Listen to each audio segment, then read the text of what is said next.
السلام عليكم ورحمة الله تعالى وبركاته. شنو اخباركم البنات الامهات ديالنا اللي متابعيني في القناه ديالي؟ كنتمنى تكونوا بخير وعلى خير ويلقاكم هذا الفيديو ان شاء الله بصحه جيده.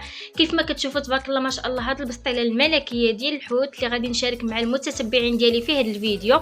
انتم تبارك الله ما شاء الله كيفاش كتجي الورقه اللي كتجي مقرمشه. هانتوما بحشوه اللي لذيذه بزاف، كتجي معلكه واقتصاديه بدون تعقيدات بدون. راه فايت لي نزلت لكم فيديو ديال البسطيله ديال الحوت، قلت غادي نشارك مع المتتبعين ديالي الفيديو الثاني ديال كوموند ديالي ديال الحوت. هذه واحد الكوموند ديال واحد السيده وكنتمنى تنال الاعجاب ديالكم. قبل ما نمشيو معكم المكونات والطريقه اللي غادي نحضروا بها البسطيله ديال الحوت، كنبغي نشكركم بزاف على التشجيعات ديالكم ليا. ما تبخلوش عليا باللي لايك وسبسكرايب وتخليو لي كومونتير وتبارطاجيو القناه ديالي. ما نطولش عليكم الخوت ديالي، نخليكم مع الفيديو والطريقه ديال التحضير. كيف ما كتشوفوا المتتبعين ديالي، كيف ما قلت لكم غادي نشارك معكم بسطيله موين اللي كتجي رائعه بزاف، راني فايت ليا شاركتها معكم. هنا المكونات وداكشي كامل اللي غادي نحتاج حطيته هنايا قدامي باش حتى كل حاجه يعني كل حاجه نديرها في بلاصتها.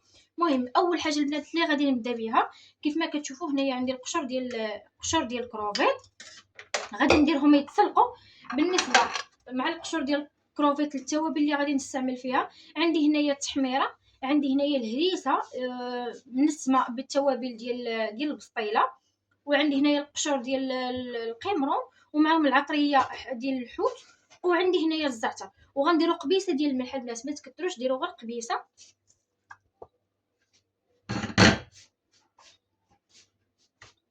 غندير هنايا تقريبا البنات غير قبيصه ديال الملح قد هذا القياس هذا.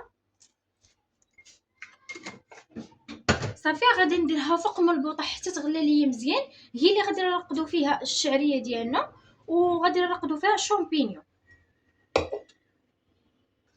صافي البنات، هنا بالنسبه للحوت عندي هنايا كيلو ديال الميرنه، يعني حسب القياس اللي غتخدموا به نتوما. عندي هنا الميرنه، عندي الكروفيت، وعندي هنايا سيبيا. غادي نخلي البنات الحوت على جنب باش نحضر معكم الشرموله اللي غادي نرافقوا بها الحوت ديالنا كامل، ولا البسطيله ديالنا كامل. وكتجي رائعه البنات، كتجي بنينه بزاف والمذاق ديالها كيجي زوين. غير جربوها وديروا نفس المكونات اللي انا شاركت معكم. راني حاولت انني ما كثرتش لكم نهائيا. كيف ما كتشوفوا هنايا الفلفله عندي حمراء شويتها ودرتها في الهاشوار. راه نفس المكونات البنات اللي فايت ليا شاركت معكم في فيديو ديال البسطيله، راه نفسه. هنايا عندي الربيع ومعدنوس، تكون واحد الكميه لا باس بها. عندي معلقه كبيره ديال القزبر، كيعطي المذاق زوين بزاف البسطيله، كيبقى اختياري. عندي هنايا اللب ديال الحامض، هنا تقريبا انا درت حامضه وحده. وعندي هنايا العطريه ديال البسطيله ومعها حتى القشور ديال القمرون وداكشي.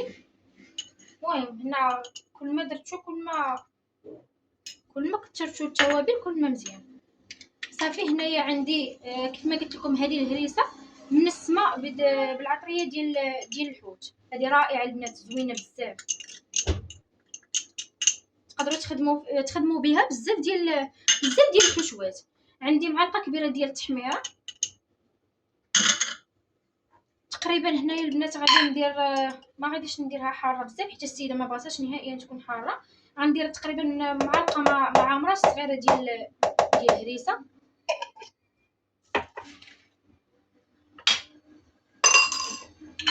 وغادي ندير معلقه صغيره ديال الثوم المجففه.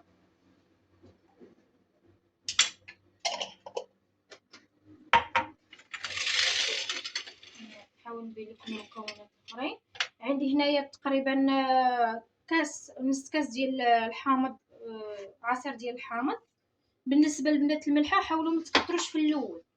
انا هنايا درت غير معلقه صغيره ديال الملحه حيت العصير ديال الحامض مالح، كلشي مالح.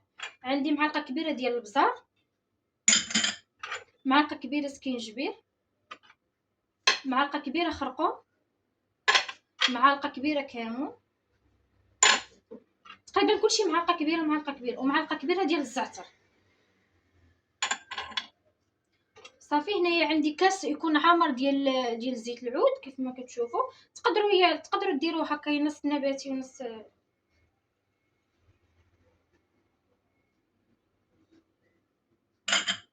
صافي هنايا غادي ندير تقريبا معلقه كبيره ديال صلصه الصوجا. بالنسبه لصلصه الصوجا من الافضل تخدموا بها هذيك اللي كتكون ثقيله. هنا تقريبا درت معلقه ونص ديال صلصه الصوجا. صافي هذه هي التتبيله اللي غادي نخدموا بها تقريبا البسطيله ديالنا كامله كيف ما كتشوفوا. يعني كل ما كثرتوا الحشوه وكثرتوا التوابل كل ما البسطيله كتجي قوامه. صافي هنايا غادي نحرك هاد الشرموله ديالي مزيان.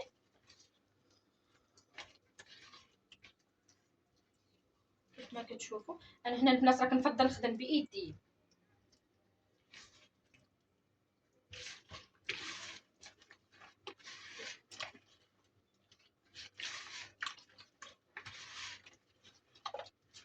هانتوما تبارك الله ما شاء الله كيفاش كتجي.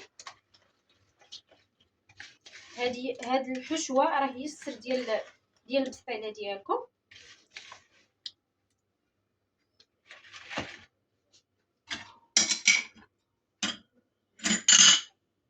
صافي هنا البنات غادي ناخذ المرنه ديالي غادي نشرملها، وهنايا غادي ندخلها الفران البنات.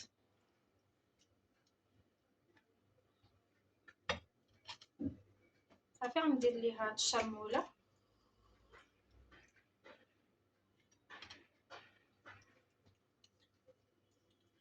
والحشوه ولا التتبيله اللي باقيه عندي هي باش غادي نصوطي بها سيبيا، نصوطي بها الكروفيت.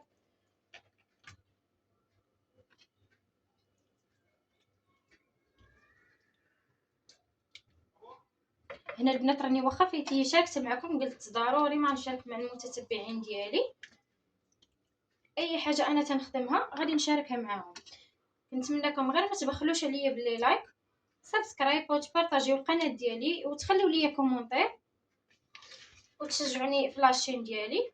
وكنبغي نشكر اي واحد دخل عندي وخلى ليا كومونتير زوين، واي واحد دخل القناه ديالي كنبغي نشكرو بزاف. صافي كما كتشوفوا البنات هذه الميرنا غندخلها الفران وغنمشي نكمل معكم المكونات الاخرين. صافي البنات هنايا غادي ناخذ سيبيا غندير هنايا باش نقدر درتها في مقيله. غادي ناخذ القياس ديال الحشوه كيف ما كتشوفوا. صافي غادي نديرها فوق من البوطه، وحاولوا البنات يعني ما تنقصوش على البوطه باش ما تطلقش لكم الماء، وتعطيوها حقها في الطياب باش تجيكم هكايا فتيه في الماكله ديالها ما تبقاش لكم قاصحه. صافي ونفس التتبيله غادي نصوطي بها الكروفيت. صافي البنات هنا بعد ما طلعت لي الغليه في الكروفيت كيف ما كتشوفوا القشر ديال الكروفيت. صافي هنايا عندي الشعريه ديال الروز، تكون من الافضل تكون الشعريه ديال الروز كتكون احسن. هنايا عندي الشامبينيون كيف ما كتشوفوا. صافي غادي ناخذ الماء ديال الكروفيت هو اللي غادي ندير نرقد به الشامبينيون، وفي نفس الوقت هو اللي غادي نرقد به الشعريه كيعطي واحد المذاق زوين البنات.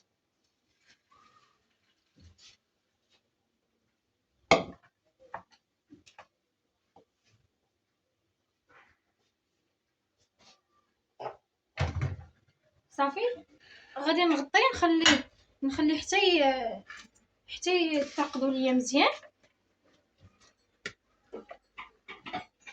بين ما البنات صوتيت الحوت اللي عندي، وداك الساعه غادي نشارك معكم اخر حاجه كيفاش غادي نديروا الشعريه. المهم كاع المراحل غادي نشارك معكم المتتبعين.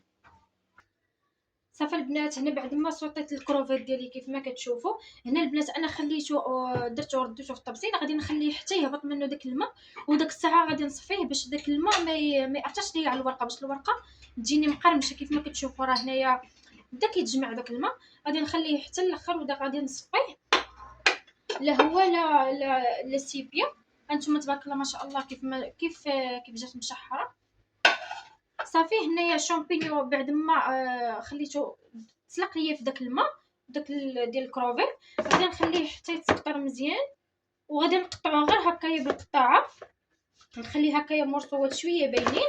صافي هنايا الشعريه حتى هي راها دارت ليا في الماء، حتى هي غادي نصفيها وغادي نقطعها وغادي نمشي معكم ترتيبه ديال الفيديو. صافي البنات دابا غادي نشارك معكم اخر مرحله. غادي ناخذ الحشوه اللي بقات عندي، غادي نخويها كامله باش كتجي الشعريه ديال الروز كتجي بالتوابل ديالها، كتجي هكايا معلكه بهاد الشرموله.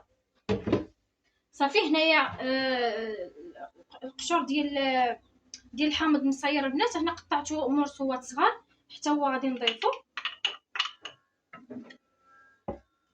هنا البنات هذاك الشامبينيون اللي رقدت معاكم هانتوما تبارك الله ما شاء الله راه كيتضاعف الحجم ديالو، راه كتولى كميه كثيره وكيجي مذاق رائع في البسطيله، كيعطي مذاق زوين.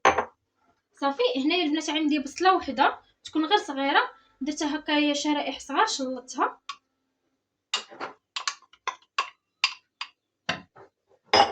وعندي هنايا الشامبينيون حتى هو قطعته طريفات هكايا صغار. دابا البنات هاد الشرموله هادي غادي نديرها فوق البوطه. هنا راه صفيت الشعريه ديالي غادي نخليها على جنب. هنا هاد الشرموله غادي نديرها فوق البوطه حتى طيح ليا البصله ديالي مزيان، وحتى الشامبينيون نشحرو هكايا مزيان، وداك الساعه غادي نضيف عليه الشعريه. صافي البنات بعد ما الشرموله ديالي تشرملات ليا كيف ما كتشوفوا، اللي شاركت معكم درتها في مقيله. صافي خديت هنايا الشعريه الصينيه ديالي وخلطتها مع ديك الشرموله. نتوما تبارك الله ما شاء الله كيفاش كتجي الشعريه هكايا بقوامها، والمذاق ديال البنات كيجي خطير، كيجي بنين بزاف مع الشامبينيون مع بزاف ديال الحوايج. المهم داكشي كامل اللي شاركت معكم. الناس الاخر البنات راني رديته فوق البوطه حتى تشحر لي الشعريه ديالي مزيان مع داك التوابل، تدخل فيها الاقامه. وديك الساعه ندير نص الكميه الاخرى حتى هي تشحر لي. فاش غادي نبغي نعمر البسطيله ديالي غادي نشاركها معكم المتتبعين. صافي البنات بعد ما وجدت الحشوه ديالي كيف ما كتشوفوا اللي غادي نعمر بها البسطيله ديالنا، هنايا البنات خديت الزبده ديال التوراق ذوبتها ودرت معاها شويه ديال التحميره باش كتعطي داك اللون هكايا حميمر كتجي مقرمشه. صافي غادي ناخذ القياس هنايا غادي نديرو باش كتجيكم هكايا الورقه ديالكم مقرمشه. هنا غادي ناخذ شويه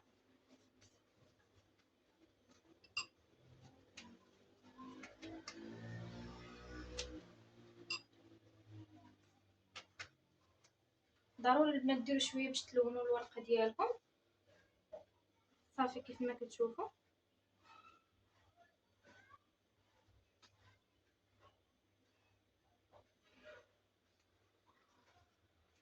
غادي ناخذ ورقه اخرى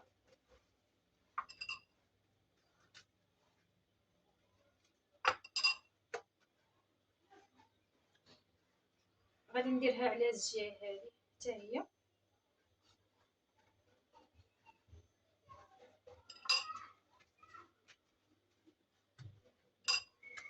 بالنسبه لهاد الورقه البنات زوينه بزاف ديال البخار، زوينه في الخدمه ديالها ما تتقطع ما حتى شي حاجه.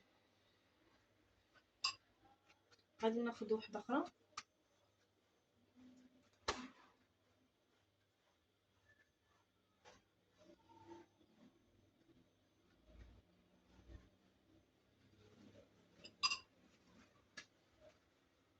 غادي كنتمنى يكون واضح ليكم كيف ما شاركت معكم داك البسطيله ديال الحوت راه نفس الطريقه. صافي هنا غادي ناخذ الحشوه ديالي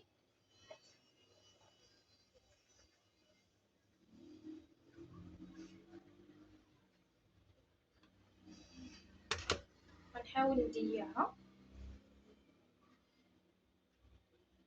والبنات فاش تعمروا البسطيله ديالكم راه ضروري خصكم تطوبوها هكايا بالكيوضه باش ما تنفخش ليكم. تبارك الله ما شاء الله كتجي غزاله كتجي زوينه بزاف.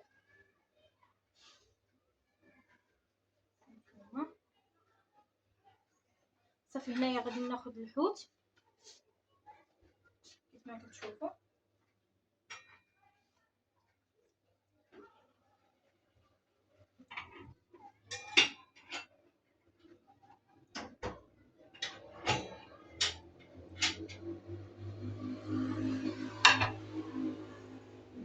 غندير الجوانب.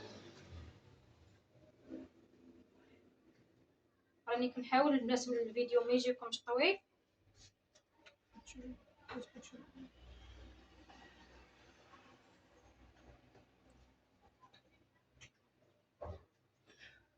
غادي ناخذ القياس ديال الكروفيت.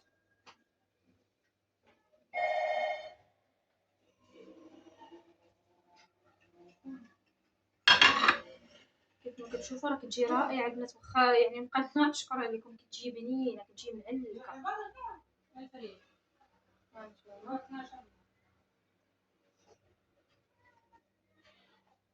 صافي غادي ناخذ الحوت اللي قليه.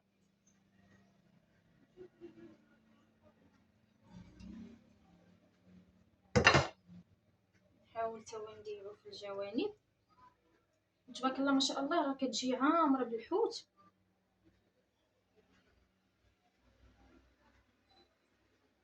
يعني الانسان لا يدير شي حاجه هكا زوينه، شي حاجه تكون الخدمه نقيه هكا باش كديري الكليان. وهاد السيده هذه راه ديما تتكوموندي من عندي. صافي البنات هذه هي السطيله ديالنا. هنا غادي ناخذ شويه ديال الفرماج باش كتجي هكايا معلكه، كتجي المذاق ديالها زوين. صافي مباشره البنات غادي نبدا نطوي فيها ونحاول انني نجمعها. في نفس الوقت راني تندير الزبده.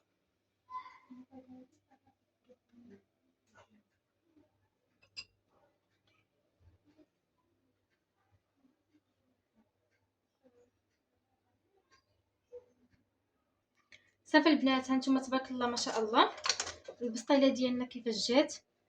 هنا شكلتها البنات، درت ليها هاد الوريدات هادو، كنتمنى يكون يبان ليكم.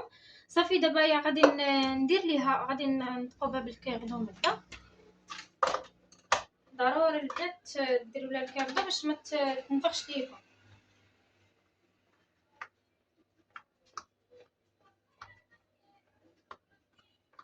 يعني ما تخافوش منها نهائيا.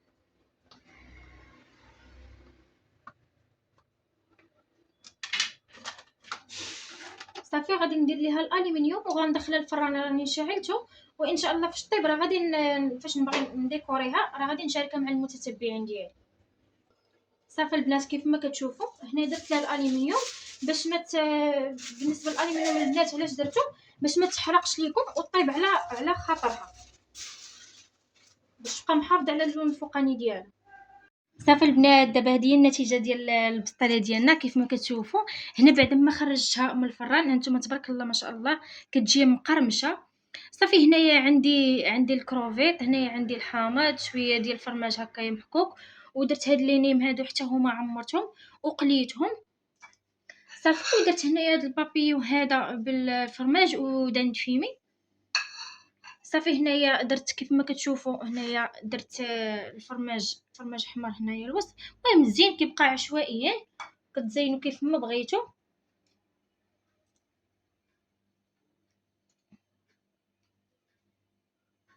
صافي غنحط هاد لينيم هكايا من الوسط وغادي ناخذ هاد داند فيمي والفرماج حمر. صافي غادي نزوق به هكايا الجنان.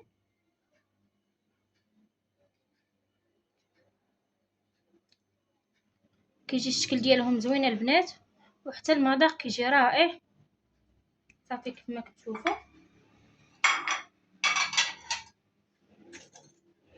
هنا غناخذ هاد المرصوات ديال الحامض. اسمحوا لي البنات هكذا. هنا غناخذ هاد المرصوات ديال الحامض زوقتهم هكايا بالبافو.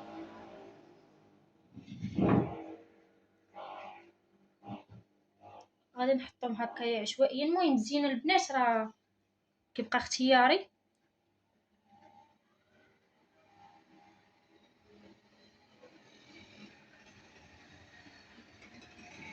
كما كتشوفوا. غادي ناخذ هنايا الكروفيت،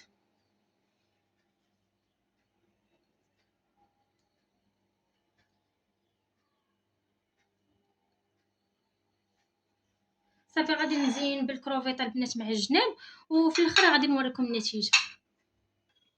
صافي البنات، هانتوما تبارك الله ما شاء الله كيفاش جات البسطيله ديالنا ديال الحوت. هانتوما جات رائع البنات، والمنظر ديالها الشكل ديالها جا رائع، جا زوين بزاف. هادشي اللي كاين البنات، وكنتمنى هاد الفيديو اللي شاركت معكم ولا هاد البسطيله ديال الحوت اللي شاركت معكم يتنال الاعجاب ديالكم. ما تبخلوش عليا بلي لايك وتبارطاجيو القناه ديالي، تخليو لي كومونتير، وكنبغي نشكركم بزاف بزاف التشجيعات ديالكم. وان شاء الله نتلاقاو في الفيديو القادم. وكنبغي نشكر كاع الناس اللي انضموا ليا القناه ديالي، كنبغي نشكركم بزاف، وكنبغي نشكر حتى الناس اللي كيخليو كومونتيرات زوينين، كنبغي نشكركم بزاف بزاف.